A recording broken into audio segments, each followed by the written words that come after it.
Greetings, friends. Glad to see you on my channel again. I continue our ruble, Why You Can't Win. Today we're going to take a look at the survival tips for the 2018 Halloween movie. The original video on how to win this film was released on the Cinema Summary channel. It is the advice of the author of this channel that we will check today. Before we begin, it is worth noting that the author is talking not so much about how to defeat the maniac himself, but how to save his victims.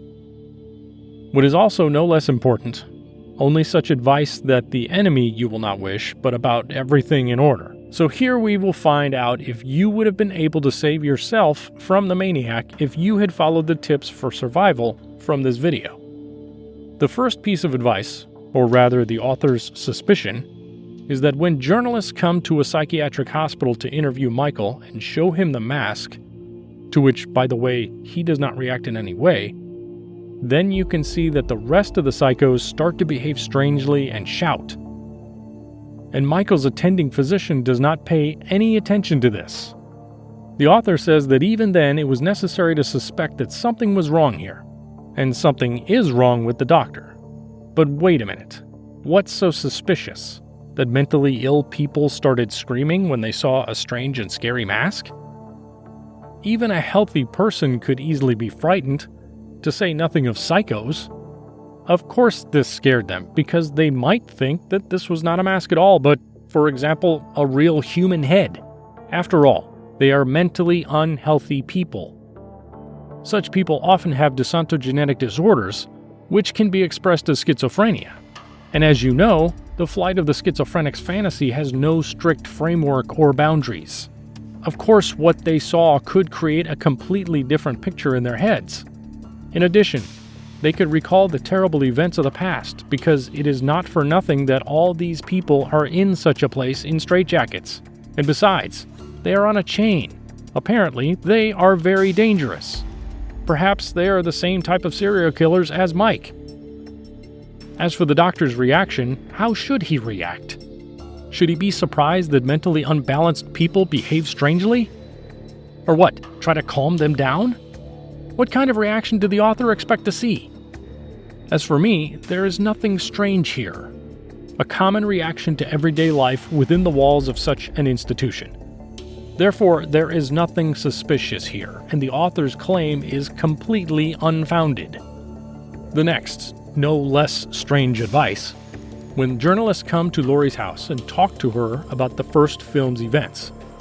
The author focuses on the fact that Laurie, since she is so afraid of meeting Michael, and has been preparing for this for 40 years, could just move. And the author suggests Florida as an alternative place of residence. Oh, great plan. Change state. But how does this stop obsessive Michael? He won't be able to come to her? Of course he can. This will not stop him. It's nonsense. Better yet, change the name and surname. And in addition, do plastic surgery. And you can also change the gender and fly to the International Space Station. There, he certainly would not have gotten her. What kind of advice is that? In general, you can understand Laurie. She did not move because she was worried about her family. As we see in the film, she has a daughter and a granddaughter. The daughter does not communicate with her, and therefore there can be no question of her mother's persuasion to move. And yes, it was possible to move, for example, when Laurie's daughter was still young, or even before her birth.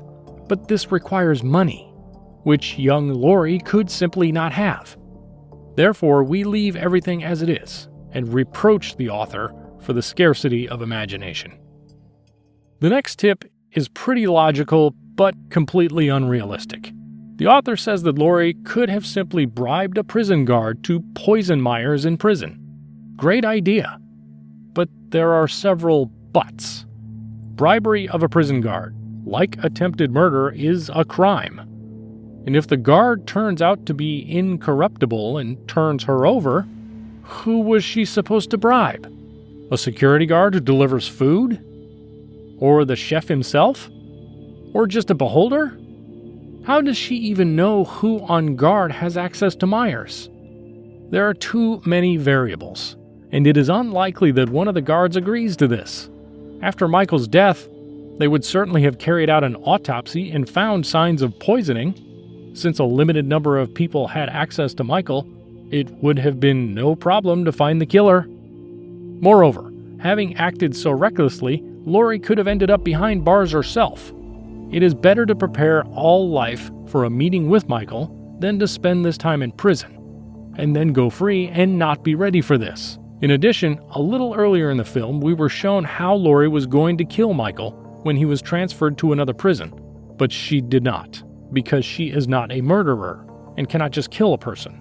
And since Laurie didn't do it now, why did the author think she could do it later? When Laurie shows us her secret bunker under the kitchen, the author says that she could do more in 40 years, and even turn her house into a real fortress. He suggests digging a tunnel from the bunker under the kitchen to the border of her plot so that you can quickly leave the house unnoticed. And a very good idea. Great, just brilliant. But Laurie is not John Rambo. How could she have dug such a tunnel? On her own? Certainly not. And if she hired workers, she would not have enough money for this. Just imagine, to dig a tunnel, you need specialists, engineers, builders, plans, drawings, equipment. Firstly, this is a large number of people. And secondly, this is unnecessary attention to her. Nobody knows about her bunker. And if she had taken up the tunnel, the whole city would have known about it, because she would not have been able to conceal such a large-scale project. After all, the whole idea is in secrecy. In addition, in the bunker, we see stocks of provisions. Therefore, this place was precisely to hide and wait out the danger. Since there is only one entrance, the danger can only come from there. Therefore, she does not need any tunnel at all. Lord, what was the author guided by when he offered such advice? Further, the author proposes to install explosives throughout the house, which you can make yourself from scrap materials. Explosives? All over the territory? Laurie is not preparing for a zombie invasion. With this approach, it was possible to suggest also digging a moat around the house and letting crocodiles live there, or build walls like in Game of Thrones or Attack of the Titans. Homemade explosives are overkill. What if it works randomly, at the wrong time? For example, at the moment when Laurie's granddaughter or daughter comes to visit. It's dangerous, stupid, and completely inappropriate. Next, the author suggests placing panic buttons throughout the house. With their help, you can quickly call the police. Cool idea, but just useless. Look, Laurie lives outside the city, in the wilderness. The territory of the house is fenced with a fence and a gate with a magnetic lock. Let's say Laurie noticed Michael on the way to the house and pressed the button. The police received a signal and moved towards her. But while they gather, until they reach her house, while they climb over the fence, since Laurie will have no time to open the gate for them, by the time they got to the house, it would be too late. I am beginning to suspect that the author has more sympathy for Michael than for his victims.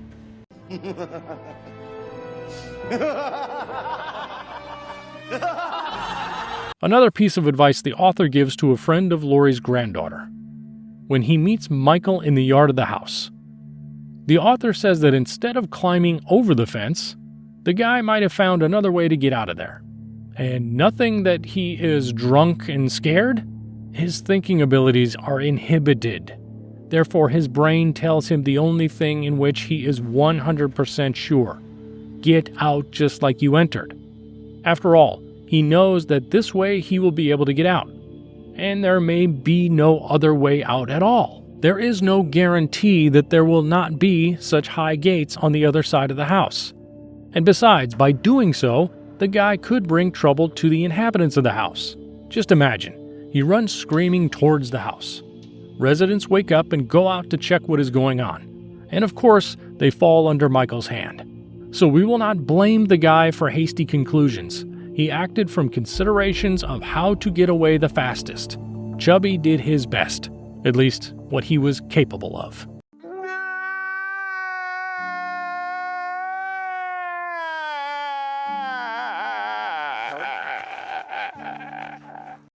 The next tip that the author offers us is to knock Michael down a second time. In the scene where the sheriff, the doctor, and Laurie's granddaughter spot Myers walking leisurely down a quiet street, they run over him in a police car. The author claims that the probability of death at this rate is 50%, and he suggests instead of getting out of the car and shooting Michael, just run him over again with the car. And it seems that the advice is finally sensible, but alas, it is not. If the sheriff decided to run into Michael a second time, the doctor would have killed him while still in the car. The sheriff would even have fewer opportunities to escape, so he at least had time to shoot. And in this case, I would not have had time to react at all. Therefore, such advice will not help either because the outcome would remain the same. In the scene where the psychiatrist pushes the shot down but still alive Michael into the backseat of the police car, where Laurie's granddaughter was, the author invites her to escape through the trunk. He argues that there should be a special button in the car that can recline the rear seat. But come on! It's a police car! Didn't the police envision such an escape option? We give 100% guarantee that in police cars it is impossible to lower the seats and get into the trunk on the part of the passengers. If this were possible, then every second detainee would run away from the police. The second point. Let's say she manages to get into the trunk. Well, then what? How will she open it from the inside? She will not be able to break the glass. Even with the help of some tools she could find in the trunk, she would not have the strength to break the glass. In addition, the double-glazed unit is probably a triplex. Who does not know this is laminated glass? And upon impact, it will simply crack but not break. She would just trap herself. So one more piece of advice turned out to be completely meaningless and stupid. I already want to cry from these suggestions. Fortunately, this is where the survival tips end. The author did not say a word about how it was possible to defeat Michael in the final scene. Apparently he considered that the characters did not make any mistakes and acted correctly and logically, even when Laurie entered a dark room with mannequins, or when she decided to close the doors with metal blinds only after Michael entered the house. It seems that the author of these tips is not playing on the side of the victims, but on the side of Michael himself, and with his advice only puts the poor fellows in an even more desperate situation. If you have any suggestions or comments about why you cannot win in this film, write them in the comments.